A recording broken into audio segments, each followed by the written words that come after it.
Welcome to Know Your Options, the Measured Risk Podcast. The ultimate guide to navigating the volatile nature of the markets while managing risk purposefully. Join us as we challenge the theory behind traditional asset allocation and dive into the mathematics of investing. Whether you are a seasoned investor or just starting out, this podcast offers valuable insights and practical advice to help you make informed decisions and manage your money wisely. So grab a cup of coffee, sit back, and let's dive into the world of calculated risks together. Well, welcome to ReLAWtionship. I'm Justin Cernitz, and I have my wife and partner here. You could say your name. Candise Shanbron. And we are law partners, and we're also married, which is sometimes a bit much. But we are here today, and we're here to record our podcast. And our guests on ReLAWtionship of all time are Larry Kriesmer and Bernard Surofsky. They're the co-founders of Measured Risk Portfolios, a financial technology firm that specializes in creating custom investment solutions for institutional clients. We'll get into that, what that means soon. With decades of experience in the financial industry, Kriesmer and Surofsky are widely recognized as pioneers in the development of risk management tools and techniques. Today, Measured Risk Portfolios is known for its advanced risk analytics and investment models that help clients achieve their investment objectives while effectively managing risk. Welcome, guys. Welcome to the show. Thank you very much. Thank you very much. Now, before we begin and get really deep in our questioning, I need to first understand exactly, I understand in the most general sense, but if you can tell the audience exactly what it is that Measured Risk Portfolios does, that would be great. Bernard, take it away. Nope, you go first and I'll clean up. Oh, sure. Okay, I'll clean up. Thanks a lot, Larry. What we do is Larry and I have a long history in the financial services industry, and we lived through the turn of the century debacle, 21, 22.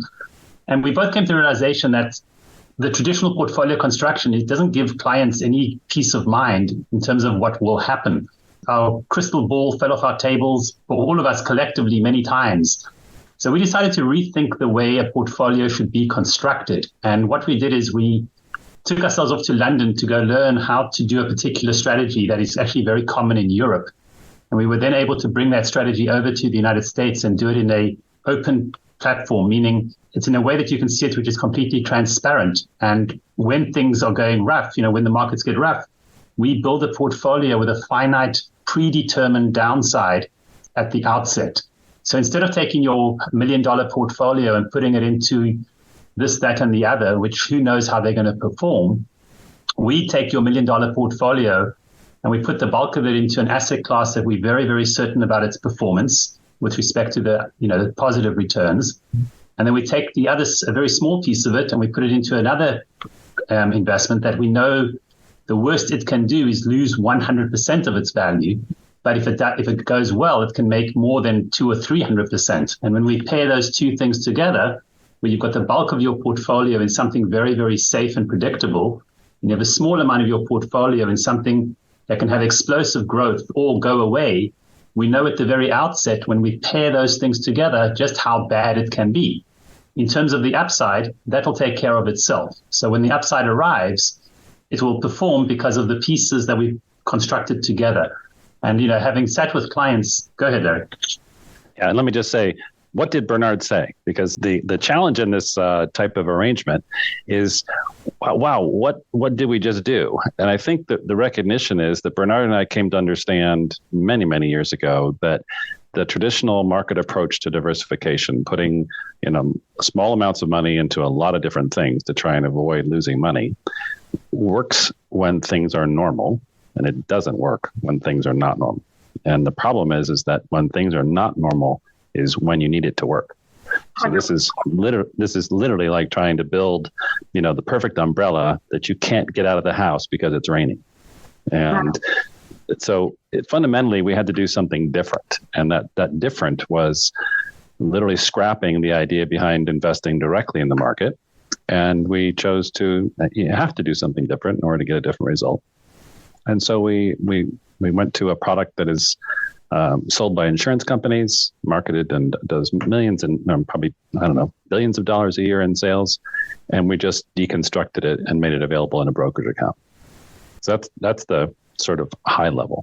what we're trying to do in this whole process is eliminate that uncertainty that happens when markets start to decline. Because when the markets are rising, nobody has any anxiety. Well, some people do. Some people are concerned it's going to stop because, eventually everything has to stop going up. But the reality is that I said, I don't even like to sign into my account right now, because it's so low. Exactly. But imagine if you could have a conversation with your advisor or your team that's managing your portfolio and set a risk budget for the year that you have a high degree of confidence would be accurate. You don't have any idea what you're going to make on the upside, but going into like a 1 year period, what it is that you are risking. And if you have that kind of confidence, that's what we're really offering to institutions and just not necessarily just high net worth people, but just people. It's available, and it's something that can be constructed. All right, so the obvious question should be a good point, though, because that's a good lead into my question, because I was going to ask you, when I was reading a little bit about you guys, it seemed like you guys created this product for institutional clients. And so I was going to ask you, well, if somebody like me, who has a diversified portfolio, who we just were talking about the fact that we don't want to log into our financial account because I can't bear to look at it, because whether it's 20 or 30% of it has just been gone. How do we have access to your product? Do you have a list of institutional clients that use your product? If we were, just average Joes that didn't want to go through the institution to do our investing, how would we get to your product? Because I'm interested. Sign me up. I mean, when I operate under the rule of thumb that I think most people that are realists operate, which is there are no certainties except death and taxes. When you say that, this has been the penultimate of all products that minimizes the most amount of risk in the investment arena, people like us that are, right now in shock and turning to real estate in a down market as a way to, put our money, where do we go to get your product? So there's a distribution is available through, we have advisors that are located all throughout the country. And if you go to our website, which is measuredriskportfolios.com or mrpfolios.com, you can do a contact us and we can refer you out to an advisor. We generally don't work directly with the public. And that's because these types of contracts or these types of portfolios that we build, at their primary level, they're very straightforward to understand. We take a very, very significant amount of capital and we buy the safest type of asset class we can. So most of your money is actually not in any significant harm's way. And then we take a adjustable amount or measured amount of your capital and we put it into an asset class that can actually lose 100% of its value. And you have to understand how that works and what the mechanics are. And so we really do rely on other external advisors to help you with that decision-making process. But this can be managed down to the $100,000 account level. So it's not like it takes $1 million or $500 million to access this type of strategy. Okay, I know we're going to be contacting you after this podcast. Yeah. Okay, I think the short answer to your question is yes, we can. We built it to a point where it's, as Larry correctly points out, we can scale it down to very small numbers. It's available to individuals. It's not something which is only in the, it's not only available to institutional money. It's available to individuals. Are we allowed to say names of companies where we custody assets, or is that not allowed? I don't know. Is there any rule on that? Let's just keep it generic. We can custody on a number of different platforms, and that's basically flexible for the investor. So it's that won't be an issue for us. I'm sorry. And you said and I think that every year you guys reassess with the client, or the institution would assess with the client to that's why we work with intermediaries and other advisors, so that you can have somebody who is your advocate for making sure that the amount of risk that we're putting into the portfolio is still appropriate for you. We can't scale our operations if we have a personal relationship with every person. So That's why we rely on the advisors out there to have that personal relationship, to understand better your specific investment needs and your investment horizon, and what type of risk tolerance you can manage. And then they'll help us pair you up with the right amount of risk for the portfolio strategy that we offer. And that's the relationship. We do this for some people through a sub-advisory relationship. We do it for other people through a solicitation arrangement. But in every case, there's some advisor between you or the public and us, so that we have some way of handling that type of specific recommendation. So that's the primary thing. But it really is, our whole goal was to bring some, I have to tell you, Bernard and I went through this 2000, 2002 tech bubble. It's a long time ago, 20 something years ago. And leading up to that, we had been building portfolios using exchange-traded products, exchange-traded funds, and trying to get into the sort of indexing or sort of a more passive approach with a very diversified portfolio. And what we experienced was just back-to-back years of losing money with no kind of risk control other than diversification. And so when the markets start to decline, and you're down 5% or 7% or 9%, we really, that's par for the course. But when the markets start to accelerate their sell-off and they get to 16% or 23% or whatever it is, every client is going to have their own number where their heart starts to palpitate and they can't really function very well. And if they reach, and believe me, so do advisors. I mean, this is the sort of not the dark secret, but it's the reality that if you're an advisor and you've got a flock of clients who you're in charge of taking care of, and they start to, panic, frankly, and they want out of what you've recommended that they be in, and they start getting under your skin about getting me out of this thing that's going down another 3% this week. And there's a terrible thing that happens to the advisor, and that is that they can start to lose confidence in their own recommendations. And if that happens, and the decision is made that you have to basically capitulate to the client's fears, then what inevitably happens is that client sells out at or near a bottom. And that is what is the big danger, because the risk is that person sells out and then is stuck with this terrible decision of making the unmakeable decision of when to get back into investing. Because inevitably, it's not when it's gone down another 5%. It's after it's recovered 5% or after it's recovered 10%. And so that loss is now baked in, gone, hard number, can't be recovered. And so that is the thing that Bernard and I were really trying to focus on. How we're going to help clients and, frankly, help our own practice survive.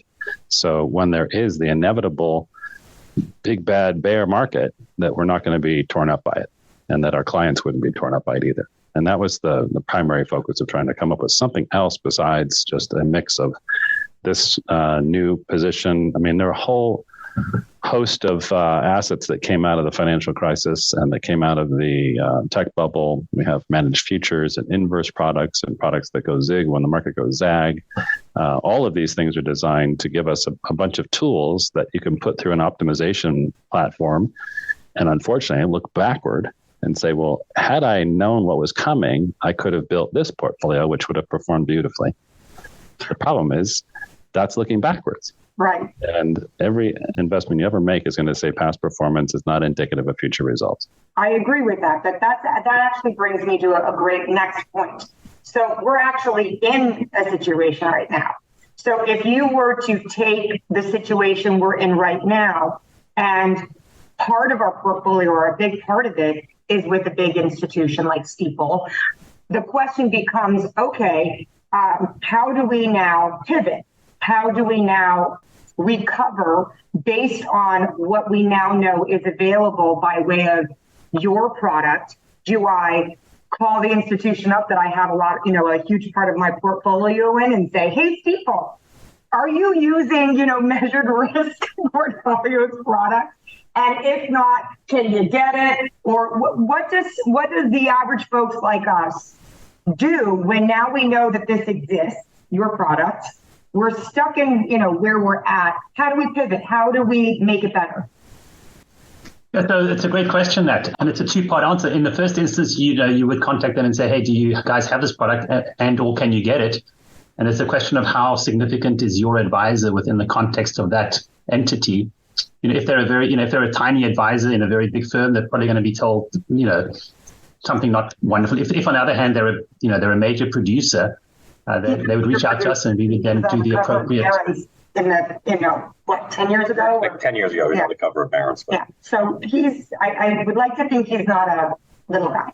Okay, fair enough. Then he would reach out to their compliance department that would then reach out to us and we'd reach out to them and we would do what's called they do a due diligence package and we sign an agreement. That's the one way. If on the other hand, it's somebody who's not, who hasn't been on the cover of Barron's, and then the choice is that you have to decide whether or not you want to stay in that relationship with those limited choices that he has available to you. It's just that simple. It's what we're doing isn't not doable by others, but nobody else, hardly anybody else is doing it. That's the whole thing. And it's like, come on, people, this is a so much better way of doing it because our portfolio is based on math, and math we can all understand.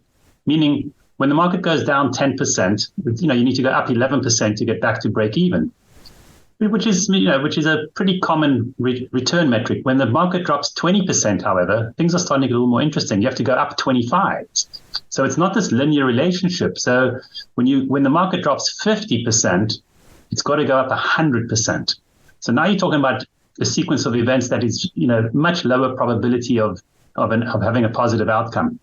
And especially when you get into those, 20+% down, drawdowns, the likelihood of a very quick recovery is quite slim. And, there's enough macroeconomic factors out there today to make us go, well, maybe we have to go down another 20 before we go up 20. Right. That doesn't feel so good. No. So especially when, maybe we have to go down 50 before we go up 20. That feels even worse. Right. But the worst part of that conversation is the not knowing. It's the unknown. How bad is it going to get? On the other hand, maybe this is it. Maybe tomorrow the Fed says, we think we're done with interest rates or whatever they say, and the market takes off, and you don't want to not be in there to capture that recovery. So, what our portfolio allows is to have a finite, knowable drawdown while having an unlimited, upside capture. And we just think that metric of unlimited upside with limited downside, we just think is fantastic. I mean, it's let me address the pivot. So Justin had to leave for just a split second, but I'm still here. So I hope that didn't kind of throw you off, but he has to address something right away. But I'm sorry, Larry. Well, let me address the pivot, because one of the things that's interesting about this is if you're in if you're suffered a 10 or a 15 or 20% loss, it's during 2022, and we're sitting here kind of waffling about whether or not the market's going to stage a recovery or just, roll over and have the second half of the 20 or 30% additional loss, which, we don't know until it gets in the record books.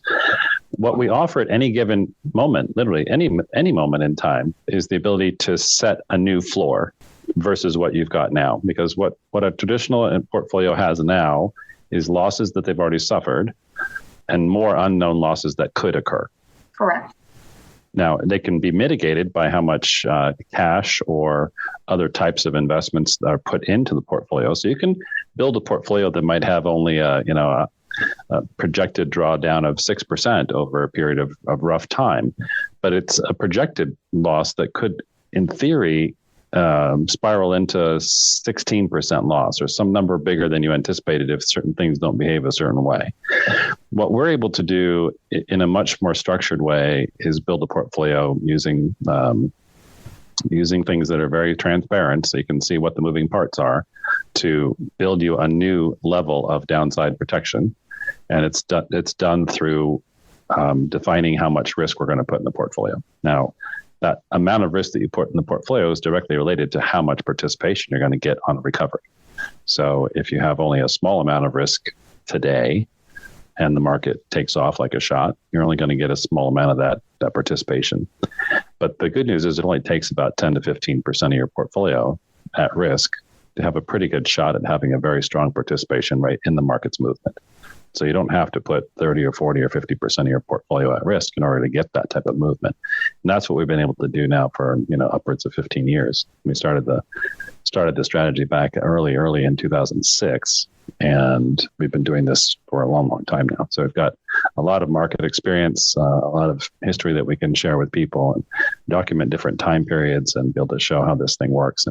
And what's nice about it is that we don't know what's going to happen. No one knows, but we do know what the worst case scenario is before you actually take your first step. That's really great. Thank you for sharing that. And you've educated me on something that I never know that I want. I do want to kind of segue into, when Justin and I, as law partners and partners in life, were married, we created ReLAWtionship because, what the things that I'm interested in looking to, the resources that I look into to kind of learn about the things that I'm interested, I was seeing that there was a gap, a void with hearing about the do's and don'ts and the real nitty gritty stuff about partnerships and people going into business. So I said to Justin, I really want to have a real authentic dialogue with people out there that are either partners in life, partners in business, or both, like Justin and I are. And, so because I find it fascinating because everybody talks about either the end product or the end service of what it is that they're passionate about and things that they do. But for your relationship and the reasons why you guys decided to partner up and do this, nobody gets to hear about that. And that's the stuff I always like the backstory. I always like to know, all the ins and outs. And so I want to segue and to ask you guys the obvious questions, or not the obvious, or not so obvious questions about what are some of the pitfalls that you guys have run into as a successful partnership. Now, you said that you've been doing this for 15 years now. What did you guys deal with any struggles in the beginning of a partnership, or was it something that it just gelled right away? And from that point forward, you haven't looked back and everything has been smooth sailing. I want the audience to really hear, because there are a lot of people that want to go into business together, right? You always hear, don't go into business with your friends. Don't go into business with your family members. I want to hear from two successful partners that, offer a really, really great product and service. What you guys have experienced in your partnership from the very beginning to what it is that you experience now as partners. Let me just start off by saying that, you use the terms ins and outs, but then when it comes to Larry and I, there's been no ins and outs. Just, we have our respective spouses for, to cover that. But in terms of business partnership. Exactly. But we do refer to each other sometimes as like my daytime partner is Larry, and sometimes when I'm in a conversation, I say, and my partner Larry, and people like look at me, well, hang on, anyway, there's my wife type of thing. So we've been able to separate those two quite well. It's interesting, I used to be housed with a big insurance company and I got tired of paying the couple $100 a month rent. And I met Larry at a company event. He was affiliated with the same company and he had his own office, and I was all excited about, maybe I can do an office share arrangement with you. And he's like, yeah, that'd be cool. And we teamed up. We kind of tiptoed into the whole thing. It wasn't like a premeditated, let's partner up. And, I think I shook up Larry's life just a little bit. I assume he's going to give that nod of approval of hell yeah. His calendar used to be, da-da-da-da-da. And then, Wednesdays and Fridays, there'd be some time available to actually do something work related with him. But that changed quite quickly. I came over, brought a couple of people with me, and shook things up a little bit. 5 people, Bernard. You even remember there's 5 people. I don't remember the number, but anyway. I do. And, I think what's made our partnership unique, and it was about a year later where Larry said, look, consider doing this office share thing after he presented me with my first bill, which was off by about a factor of enormous. And the spreadsheet he had built had a negative where there should have been a positive, which caused me to owe him more money than I earned that whole year, which we resolved amicably. Obviously. I was just testing Bernard to see how he was doing on that. We at some point Larry said, why don't we just join all of our stuff together and we'll set it up this way, and we drew up a partnership agreement. But the one thing I think that's been unique in our relationship is, number one is we don't do anything major unless both of us agree. So we both hold veto power over making, really big decisions. Small decisions, go make them. Some are going to be right, some are going to be wrong. And there's no holding one there's no looking back and saying you decided to do that. There's no blame game that goes on here. We have each other's backs. If I do something and it didn't work out perfectly, I know Larry's got my back. If he does something, I've got his back, because we know that our intent here isn't to try and beat out the other guy. Our intent is to try and build something solid. The client has to come first. So everything we do is client focused. If something happens and we have to do something there's nothing to discuss here. There've been times where I've had to take extended breaks from work, and Larry just says, I've got the con, and I've got the control, whatever it might be. And same goes the other way. If you need to, okay, just go get it done. When you go on vacation, I'm not going to try call you. Just go be away from us. Go have a good time. You call me. I don't want to call you. That type of thing. Right. So those have been some of my experiences, and I have to say, I've here we are. I think it was 17 years later, Larry.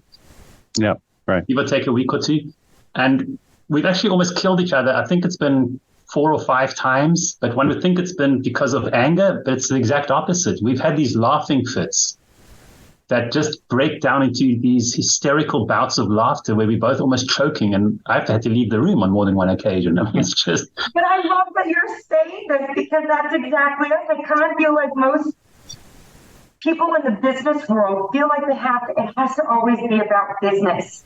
And I love what you just said, because one of the keys to our success, both in our partnership and business with our entire law firm and our marriage, is laughter.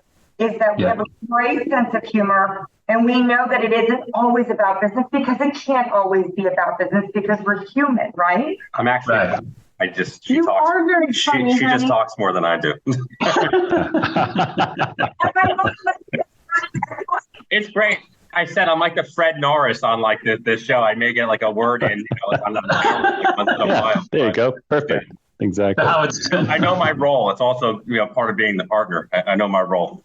Yeah. Well, I think that in a similar way, Bernard and I are not dissimilar to our strategy, because I'm very systems oriented. I'm an engineering kind of a thinker, and Bernard is a ready, fire, aim kind of a guy. And without him, there wouldn't be nearly as much activity and energy and success, frankly. And he understands what I can do, and I understand what he can do, and he needs to do what he does. I need to do what I do. And I think in that respect, having a partnership that has dissimilar skill sets is actually helpful, because you're not stepping on each other's toes on what you want to do. And ego doesn't do that way, right? If you both recognize each other, if your strengths and weaknesses are completely opposite, which is in our situation, the natural emotion that might come from ego doesn't come out, because everybody's staying in their lane, because we recognize what strengths and weaknesses are. But what's not clear, though, and I want to go back to what Bernard had said before, was we kind of, figure out, each of us get to make, the big decisions together, and little stuff, we don't have to really clear with each other. But that's not a clear type of a situation. It's not like you set out, you have a partnership and you are able to think of every possible scenario under the sun as to what a big decision is.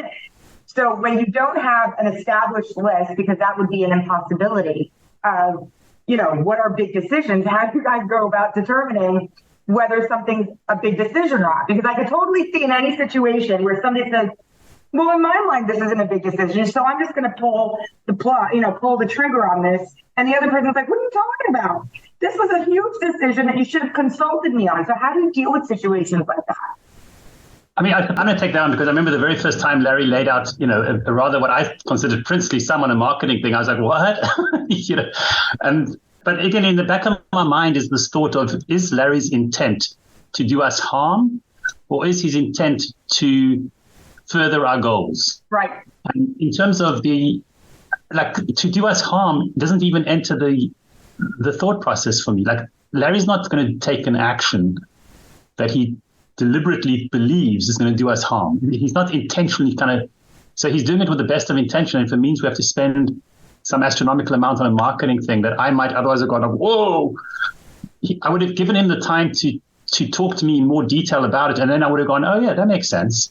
And so you have to kind of question if there's a fundamental trust between the two people, you can overcome those things, even when, in my mind, it's kind of like, well, wow, that was more than I thought was kind of within that little framework of small, but it happened and it worked. And I was like, great. Then so I come back around and go, let's do that again, type of thing. Right. But I think what's important too is to understand that we don't know if it's going to work. So it's really important to focus on the decision and the information you had to make the decision rather than the outcome of the decision.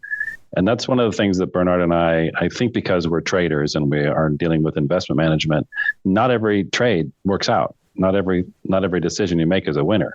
So the important thing to focus on was the information available to us leading us to a decision that we made that was a good decision and not a bad outcome from a good decision.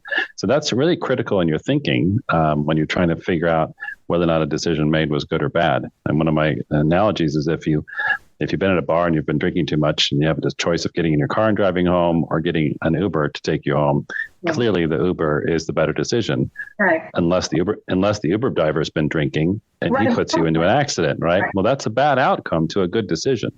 And conversely, if you'd gotten into the car yourself and managed to get home without having an accident, well, that's a good outcome to a very bad decision. And so understanding the difference is really helpful. Fantastic. I think that brings us back around to the intent of the fundamental decision. Was the intent to try and do us harm, or was the intent to do us good? Even though it was something that was, and there was no doubt in my mind. It was with a good intent. So we carry on, and I say, and also importantly, I learned from Bernard. He vocalizes what his concerns were, and so now I have a better data point to understand that that number was too large for his comfort level. And that sets a point where I get it, I get to know, because to your point, we can't have a list of anything over 5,000 or, whatever, pick the number. That's just not a functional way to operate. But it doesn't mean I can't ignore his response. Right. I have to be sensitive, but if you're the first time in a partnership sharing that information, you can't expect the partner to already know this. They're just getting to know the information. And so you have to allow, if you're on the receiving end of something that's disappointing you, you have to let your partner know, and you have to be aware that they didn't know. And so you can't hold them responsible. I always tell everybody, communicate. And that's a good segue into like the final question here, because while I love my partner and my wife, if this podcast potentially goes till 10 o'clock tonight, so as I'm looking at the clock and we all have things going on, my question is, if you had to give anybody any advice that's getting into a partnership, what would it be and why? Or make it simple. How about what not to do, or what is your biggest lesson of what not to do in a partnership? Or just answer her question. That's fine. You want to take us one first, or you want me to go? Do we start your gosh. with your wife? I think you can't rely on your partner to make sort of a bigger contribution. You have to be thinking about this, that, if you're in a 50-50 partnership, you need to really put in a little more than 50%. If that's the intent, and you do it in a genuine way, hopefully that brings out of your partner the same type of willingness to work hard and contribute. And if those are the two pieces, I think that's gonna lead to a successful interaction. And ultimately, as Bernard always says, and we say here at the firm, it's in our case, it's the mission, which is the client first. And if we're all focusing on that, and you have the same target, then I think you're going to have a good outcome. I want to add something else there, which is focus on your core excellences. There's certain things that Larry does, and he's just so ridiculously good at, that for me to even try to take the time and effort to learn that or to do that is just silly, because it's just things that literally make my stomach go gurgle, gurgle, gurgle. Like, I don't like to do those things. And there's things that make Larry's stomach go gurgle, gurgle, gurgle, which I happen to enjoy doing. There's no reason for him to even try and gain any level of competence in that, other than to say, hey, Bernard, take care of this. Or for me to say, hey, Larry, take care of that, or whatever it might be. So, and I think that to recognize your weaknesses is critical, actually, to a successful partnership, and making sure that if your weaknesses are complemented by your partner's strengths, well, then 1 + 1 is 3. Carry on. Right, and that goes right down to the staff too. I make it very clear to our staff what I will not do. And if you ask me to do it, I won't do it, and it'll be a bad outcome. So don't ask me to do this. So that's part of being really clear and, back to communicating. That's a great way to look at it, because that's how we hire now. We hire not based on position. We hire based on people's strengths, because people are happy when they're doing something that they're good at, or something that, they either they're good at or, they love to do. So we just basically hire and say, okay, what are you really good at and what do you enjoy doing? And we'll find a position for you. Rather than, that's perfect. Right? Exactly. Yeah, I agree. Yeah. Works very well. And where can our listeners find you guys? I want to give you a moment to tell everybody where they can find measured risk invest portfolios and how to get in touch with you guys. measuredriskportfolios.com. Okay. And our general email would be info at MRP, as in measured risk portfolios. So MRP Folios, FOLIOS.com. Or it's a lot easier just to go to the Measured Risk Portfolios website and click on the Contact Us and find us that way. Fantastic. Larry, Bernard, thank you so much for being on our podcast today. It was actually really great. And thank you so much. This interview also may contain statements that constitute endorsements of measured risk portfolios, also known as MRP. Please note that any such statements are not made by clients of MRP, but by representatives of other investment advisory firms that work with MRP.